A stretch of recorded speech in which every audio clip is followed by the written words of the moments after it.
տնօրենը ազատվի աշխատանքից։ Եվ սա ինչի համար եմ ասում։ Ուզում եմ այս գլխից ասել, ես չնախատեսված այցեր եմ կատարելու ամենատարբեր տեղեր, դպրոցներ, մանկապարտեզներ, բժշկական կենտրոններ, զորամասեր, ուր ասես։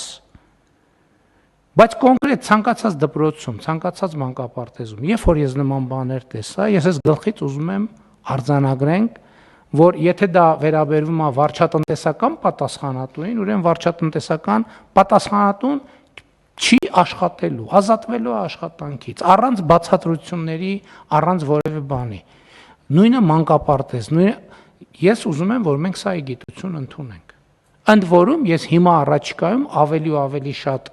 չպլանավորված, քան թե պլանավորված այցելություններ եմ կատարելու, երբ որ ասենք գիտեն, որ վարչապետը գալիս է, ամեն ինչ բան դզած, փչած, շպարած, կպցրած եւ այլն եւ այդպես շարունակ։ Ես ուզում եմ, որ մենք պայմանավորվենք, հատկապես դպրոցների, նորակառույց դպրոցների եւ մանկապարտեզների դեպքում։ Ընդ որում մենք մեր ճիշտ եմ չի հասկանում, որ մենք մեր բյուջետային համակարգով այնպես ենք արել, որ մենք շահագործման պատշաճ մակարդակ ապահովենք բոլոր դպրոցներում եւ մանկապարտեզներում եւ մանկապարտեզների դեպքում էլ կառուցելուց առաջ մենք համայնքների հետ պայմանավորվել ենք, որ պետք է հստակ բյուջետավորվի դրանց պատշաճ պահպանության ծախսերը։ Հիմա ելնելով այս կանխավարկածից, ցանկացած տեղ, երբ որ ես տեսա այս պատկերին, այսինքն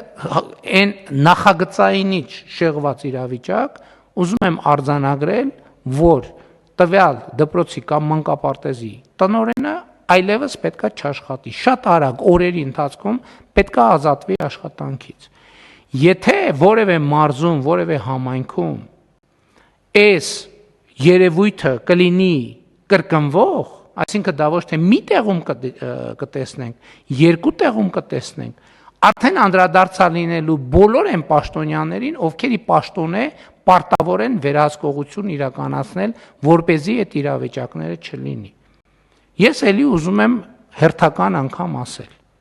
սանհանգույցը սանհանգույց է, պահեստը պահեստ։ Չի կարող անենց լինի, որ սանհանգույցը դառնա պահեստ, պահեստը դառնա սանհանգույց, կամ այսպիսի բան անեն, ընթացիկ փոխատեղումներ տեղի ունենան։ Այսինքն պետքա շենքերը, կազմակերպությունները շահագործվեն պատշաճ մակարդակում եւ սպասարկվեն պատշաճ մակարդակում։